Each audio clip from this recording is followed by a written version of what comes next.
ఎన్నికలు ఉన్నాయి. అప్పటికి అన్ని మిగతావన్నీ కూడా సర్దుకునేటువంటి అవకాశం ఉన్నది. సంక్షోభం విషయం గనుక వస్తే భారతీయ జనతా పార్టీ పాల్గొనడానికి వచ్చారు. స్వాగతం జయప్రకాష్ నారాయణ గారు.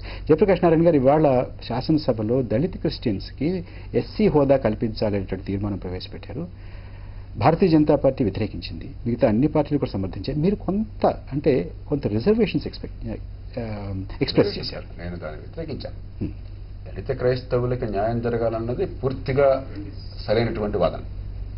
ఎందుకంటే దళిత క్రైస్తవులు ఆర్థికంగా సామాజికంగా వెనుకబాటు పడినారు, కొంత వివక్షకు గురవుతున్నారు, దాని అనుమానం మాత్రం లేదు. కానీ దళిత క్రైస్తవులకి బీసీసీ పేరుతో రిజర్వేషన్ ఉంది ఈవేళ. కాబట్టి దళిత క్రైస్తవుల జనాభాని మీరు ఒకసారి రాష్ట్రం మొత్తంలో కూడా గణన చేసి సెన్సస్ తీసుకుని 2% అన్నారు, 2% రిజర్వేషన్ ఇవ్వండి, 1% బదులు 3% అంటే 3% ఇవ్వండి. ఏ రిజర్వేషన్ ఇవ్వంటారు? బీసీసీగానే ఇవ్వండి. కానీ ఎస్సీగా ఎందుకు పరిగణించకూడదు? మీరు ఎందుకు వ్యతిరేకిస్తున్నారు? ఎందుకు పరిగణించకూడదు అంటే 2 కారణాలుగా. ఒకటి, ఎస్సీలుగా చేర్చుకొని ఎస్సీలలో వర్గీకరణ లేదు, బీసీలలో ఏబిసిడి వర్గీకరణ ఉన్నది. కాబట్టి బీసీసీ కోట కేవలం దళిత క్రైస్తవులకి, బీసీఏ కోట కేవలం దానిలో చేర్చబడిన కులాలు ఉపకులాలకే, అలాగే బీసీబీ డి కూడా ఈ మధ్య చేరింది. ఈ ఎస్సీల్లో అందరికీ వర్తించేప్పుడు ఏమవుతుంది, క్రైస్తవేతర దళితులు క్రైస్తవులు ఇద్దరు కూడా ఒకే కోటాలో ఉండగానే ఎవరో కొంచెం కొద్దిగా మొగ్గుంటే వాళ్ళకి అన్నీ వచ్చేస్తాయి. ఇప్పుడు మాల మాదిగల పోరాటం ఏమిటి రాష్ట్రంలో? ఎన్నేళ్ల నుంచి రావణాసుల రాష్ట్రం ఏమిటి? మాలలు కొంచెం కొద్దిగా ముందున్నారు విద్యలో కానీ అవకాశాల్లో కానీ, కాబట్టి అవకాశాన్ని వారికి అందుతున్నాయి. మా సంగతి ఏమిటంటే మాదిగల్లో ఆహాకారాలు మొదలైనాయి. ఇప్పటివరకు దాని పరిష్కారం మనం చూపెట్టలేకపోయాం. మీరు దీన్ని తీసుకొస్తే ఈ సమస్యను చాలా తీవ్రంగా జటిలంగా చేస్తారు. 1. 2, వారు అడిగే దాంట్లో న్యాయం లేదా? సమస్య జటిలం కావచ్చు, సమస్య ఉండొచ్చు, కానీ వారు అడిగింది మేము దళితులము, మేము పుట్టాము, ఈ కులంలో పుట్టాము కాబట్టి మేము సామాజిక వివక్షకు గురవుతున్నాం. వారు ఎంత వివక్షకు గురవుతున్నారో, ఎస్సీలుగా ఉన్నటువంటి వాళ్ళు ఎంత వివక్షకు గురవుతున్నారు, మేము అంత వివక్ష వాస్తవం. ఎందుకంటే కులం అన్నది హిందూ మతానికి ఉన్నటువంటి ప్రత్యేకమైన ఒక రాక్షస వ్యవస్థ. శతాబ్దాల పర్యంతం కులం ఉంది కాబట్టే హిందూ మతం నుంచి వచ్చినటువంటి ఇతర మతాలు జైన సిక్కు బౌద్ధం కూడా ఆర్టికల్ 25లో ఉన్నటువంటి 2వ వివరణ ప్రకారం హిందూ మతంలో దాదాపు భాగంగా ఈ విషయం వరకు. మతాలు వేరు, దానికి బౌద్ధం వచ్చింది కుల వ్యవస్థకు వ్యతిరేకంగా.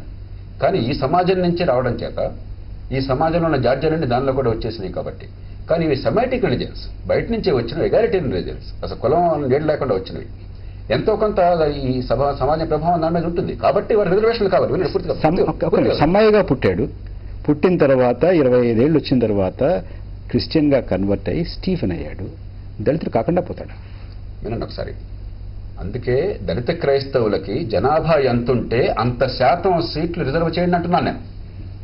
బీసీసీ జనాభా పరిగణలో తీసుకోండి. కానీ దళితుడిగా ఉండి ఏ రకమైన విద్య ఆరోగ్యానికి అవకాశాలకు నోచుకోకుండా ఉన్న వాళ్లతో వెళ్ళిన పోటీకి పెడితే మీకు రాజస్థాన్లో ఏమైంది? ఎందుకని గుర్జర్ల మీనాలు అంత భయంకరమైనటువంటి యుద్ధం వచ్చింది అక్కడ? మీరు ఒక్కసారి గుర్జర్లను కనుక తీసుకొచ్చి ఎస్టీల్లో పెడితే మీనాలందరికీ భయం మొత్తం పోతుందని చెప్పని. ఎప్పుడైతే జాట్లను మీరు బీసీలో తీసుకొచ్చారో గుర్జర్లందరికీ భయం. అంచేత ఇది రావణాసుడి కష్టాలు పెంచుతారు. నిజంగా న్యాయం చేయాలని పరిష్కారం ఉంది. ఒక క్షణం చిన్న విరామం తీసుకుందాం. విరామం తర్వాత కొంచెం లోతుగా ఈ విషయంలో చర్చిద్దాం. దళిత క్రైస్తవులకి ఎస్సీ హోదా మీద చర్చిస్తున్నాం. బంగారలక్ష్మి గారు, కృష్ణుణ్ణి ఆరాధిస్తే, రాముణ్ణి ఆరాధిస్తే ఎస్సీ, బుద్ధుణ్ణి అనుసరించిన ఎస్సీ, క్రీస్తుని ఆరాధిస్తే అంటే ఒక ఆరాధనా పద్ధతి మారినందువల్ల నిన్నటి వరకు నేను ఎస్సీని, రాముడిని ఆరాధించాను, ఇవాళ నేను జీసస్ని ఆరాధిద్దామని అనుకున్నాను, నన్ను దళితుని కాదంటారా? నాకు రావాల్సినటువంటి హోదా, నాకు రావాల్సినటువంటి ప్రివిలేజెస్ని ఒక్కసారిగా కాదంటారా? ఒక్క రోజులో కాదంటారా? ఇది ఒక్క రోజులో కాదనటం కాదండి. దీనికి రాజ్యాంగపరమైన, చట్టపరమైన, సామాజికపరమైన ఏ ఉద్దేశం కోసమైతే రిజర్వేషన్లు కల్పించడం జరిగిందో ఆ మౌలిక ఉద్దేశానికి కూడా భంగం కలిగే విధంగా ఉన్నది. రాజ్యాంగపరంగా ఎందుకంటున్నానంటే దీన్ని చాలా స్పష్టంగా రాజ్యాంగంలో పేర్కొన్నారు. రాజ్యాంగంలో చాలా ఒక డిబేట్ జరిగిన తర్వాత ఈ రిజర్వేషన్లు వచ్చినాయి. ఆనాడు కూడా క్రైస్తవులుగా మారినటువంటి వాళ్ళు, మతం మార్చుకున్న వాళ్లకు రిజర్వేషన్స్ ఇవ్వాలనేటువంటి విషయం చర్చకు వచ్చింది. దాని మీద రాజ్యాంగం ఒక ఉపసంఘాన్ని ఏర్పాటు చేసింది Sardar Vallabhbhai Patel committee.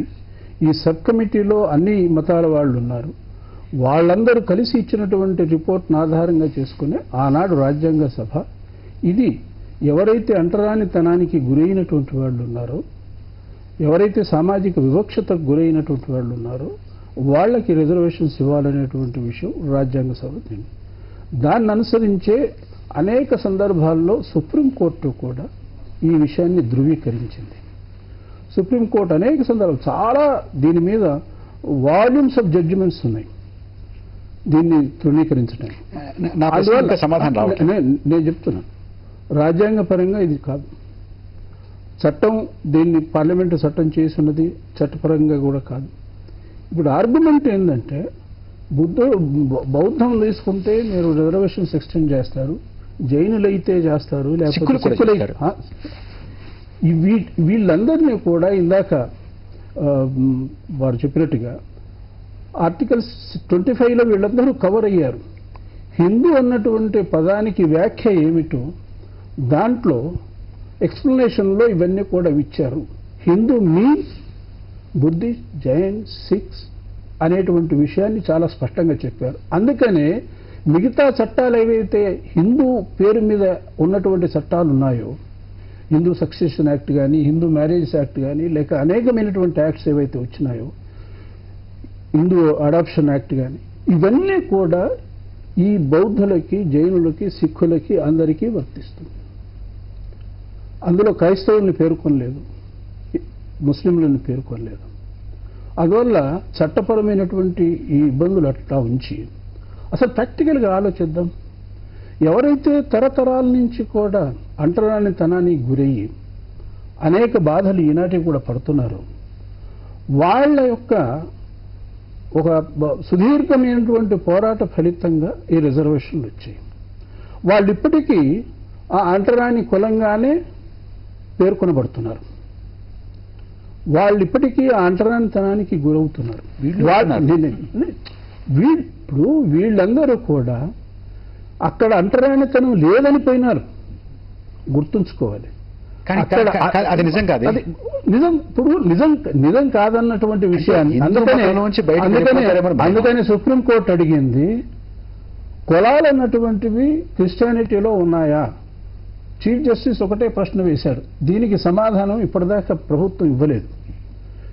Let the government come out with an affidavit saying that yes, caste system prevails in Christianity also.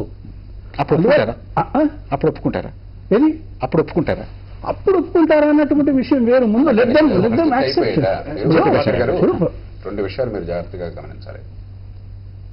BCC రిజర్వేషన్లలో దళిత క్రైస్తవుల జనాభా ఏ మేరకుంటే ఆ మేరకు రిజర్వేషన్లు ఇద్దాం మనం. మీరు ఎంతసేపటికి వాళ్ళకి హోదా వద్దా ఫలితాలు అంటున్నారు. కాదు, వారి జనాభా ఎంత ఉంటే దాని నిష్పత్తిలో రిజర్వేషన్లు కల్పిద్దాం. కానీ బీసీసీగా 1. 2, వారికి protection of civil rights act కింద ఏ వివక్షకి గురైనా కూడా వారికే కదా అందరికీ అలాంటి వర్గాలందరికీ కూడా అది చట్టపరంగా చేసే పని. కానీ ఎస్సీలుగా మాత్రం ఒప్పుకోండి. వినండి, అసలు అది కాదు. నన్ను పూర్చేయండి. 3, వారికి సామాజికంగా ఆర్థికంగా సంక్షేమ పథకాలు ఏమన్నా సరే వారికి ఎస్సీలతో సమానంగా చేద్దాం. కానీ ఎస్సీ అనగానే 2 మౌలికమైన సమస్యలు. సుప్రీంకోర్టు 1986లో చాలా స్పష్టమైన తీర్పు సోసాయి వర్సెస్ యూనియన్ ఆఫ్ ఇండియాలో ఒకసారి మతం మార్చుకున్నాక షెడ్యూల్డ్ కాస్ట్గా పరిగణించడం సాధ్యం కాదు అని తీర్పునిచ్చారు. ఇది హిందూ మతం ఒక దారుణమైన రాక్షసత్వంలో భాగంగా, మతంలో భాగంగా, మత సాంప్రదాయం పరంపరలో భాగంగా హిందూ మతం నుంచి వచ్చిన ఆఫ్షూట్స్లోనూ హిందూ మతంలోనూ ఉన్నటువంటి ఒక మౌలికమైనటువంటి తప్పిదం, ఇది ఘోర తప్పిదం. దాని పరిష్కారం కోసం మనం ఈ షెడ్యూల్ కాస్ట్ అనుకున్నాం, ప్రత్యేక ప్రతిపత్తి కల్పించాం. ఇప్పుడు కొన్నాళ్ళకి మందేస్తే ఉన్నాళ్ళు కోల్పోతుంది. అంచేత దళిత క్రైస్తవులకు న్యాయం చేద్దాం. అదే సమయంలో అసలు దళితులకు అన్యాయం చేయొద్దు, సమాజంలో సంక్షోభం సృష్టించొద్దు. గతంలో 1985లో ఏమైంది? మీకు షాబానో జడ్జిమెంట్ రాగానే రాజీవ్ గాంధీ గారు వెంటనే ముస్లిం విమెన్స్ బిల్ పెట్టాడు. మత ఛాందస్సుల వార్తరికంతా లొంగిపోయి దానివల్ల హిందువుల నుంచి విపరీతమైనటువంటి వ్యతిరేకత రాగానే సమాజంలో ఆయన ఏం చేసేటప్పుడు ఓవర్ కాంపెన్సేట్ చేయాలని చెప్పని 40 ఏళ్లుగా ఏ వివాదం లేకుండా ఉన్నది అక్కడ రామ్ జన్మభూమి పేరుతో ఉన్నది, బాబ్రీ మసీద్ రామ్ జన్మభూమి.